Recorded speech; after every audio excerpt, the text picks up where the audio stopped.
ធ្វើការក្រៅរកស៊ីក៏ដោយជំនាញទី1គឺជំនាញរបស់យើងបាទអញ្ចឹងអាសាសួរខ្លួនឯងថាបើសិនគេនឹកឃើញជំនាញហ្នឹងតើមនុស្សទូទៅក្នុងវិស័យគេនឹកឃើញយើងអត់ដូចខ្ញុំចំណាំនិយាយថាឲ្យតែនិយាយបាល់ទាត់គេនឹកឃើញមេស៊ីនិងរ៉ូណាល់ដូបាទ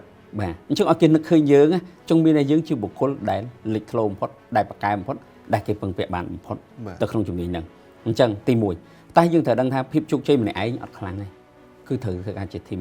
អញ្ចឹងជាធីមមានន័យថាជំនាញទី2ដែលយើងត្រូវរៀនហ្នឹងគឺភាពជាអ្នកដឹកនាំព្រោះយើងដឹងថាយើងម្នាក់ឯងយើងធ្វើបាន10តែបើយើងបរៀនម្នាក់ផ្សេងគ្នាធ្វើបានតែ5 100នាក់ក៏បាន500ដែរបាទអញ្ចឹងយើងត្រូវតែរៀនបន្ថែមទៀតទៅលើភាពជាអ្នកដឹកនាំប៉ុណ្ណឹងក៏អត់តន់គ្រប់ទេយើងត្រូវ develop បន្ថែមទៀតទៅលើ